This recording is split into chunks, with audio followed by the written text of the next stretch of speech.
It's the Mueller report. This is page 117. They're talking about the June 9th, 2016 meeting, or is it 2015, whichever, in the Trump Tower. This is the notorious meeting with, the whole gang. Conduct of the meeting. Trump Jr., Manafort, and Kushner participated on the Trump side, while Kavaladze, Samacharov, Akhmetshin, and Goldstone attended with Vetselnitskaya. The office spoke, this is the prosecutor's office, Mueller's office, spoke to every participant except Vetselnitskaya and Trump Jr., the latter of whom declined to be voluntarily interviewed by the office. And the rest of that paragraph was redacted by Bill Barr. The meeting lasted approximately 20 minutes. The next sentence, redacted by Bill Barr. Gladstone recalled that Trump Jr. invited Vetselnitskaya to begin, but did not say anything about the subject of the meeting. Participants agreed that Vetselnitskaya stated that the Ziff brothers had broken Russian laws and had donated their profits to the DNC or the Clinton campaign.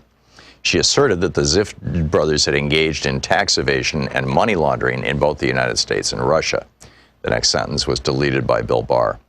According to Akhmetshin, Trump Jr. asked follow-up questions about how the alleged payments could be tied specifically to the Clinton campaign, but Vetselnitskaya indicated that she could not trace the money once it entered the United States. Kavaladze similarly recalled that Trump Jr. asked what they have on Clinton, and Kushner became aggravated and asked, "What are we doing here?" Akhmetshin then spoke about U.S. sanctions imposed under the Magnitsky Act and Russia's response prohibiting U.S. adoption of Russian children. Several participants recalled that Trump Jr. commented that Trump is a private citizen and there was nothing they could do at that time. Notes that Manafort took on his phone reflect the general flow of the conversation, although not all of its details. At some point in the meeting, Kushner sent an iMessage to Manafort stating, "waste of time," followed immediately by two separate emails to assistants at Kushner companies with requests that they call to give him an excuse to leave. Samocharnov recalled that Kushner departed the meeting before it concluded. Vetselnitskaya recalled the same when interviewed by the press in July 2017. Vetselnitskaya's press interviews and written statements to Congress differ materially from other accounts.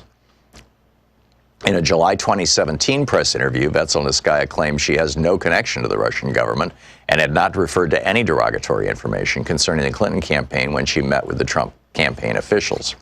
Vetselnitskaya's November 2017 written submission to the Senate Judiciary Committee stated that the purpose of the June 9 meeting was not to connect with the Trump campaign, but rather to have a private meeting with Donald Trump Jr., a friend of my good acquaintance's son, on the matter of assisting me or my colleagues in informing the Congress members as to the criminal nature of manipulation and interference with the legislative activities of the U.S. Congress, end quote. In other words, Vetselnitskaya claimed her focus was on Congress and not the campaign. No witness, however, recalled any reference to Congress during the meeting.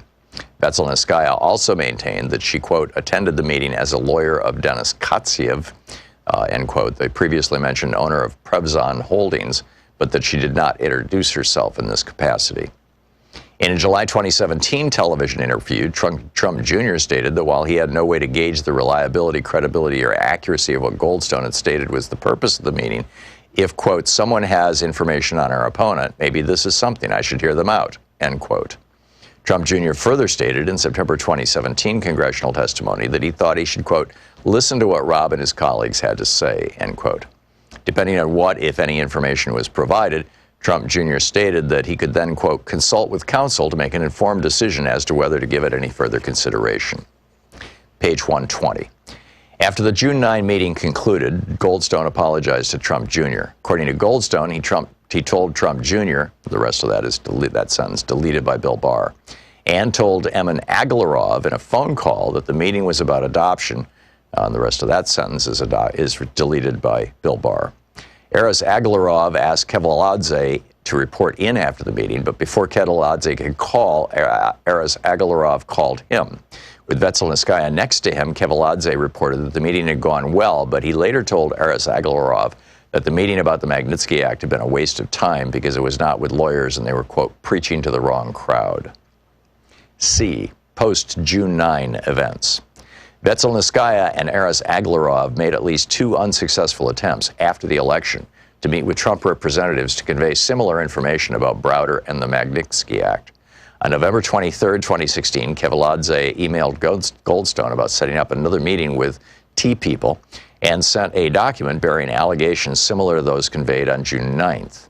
Kevaladze followed up with Goldstone, stating that Mr. A, which Goldstone understood to mean Aris Aglarov, called to ask about the meeting.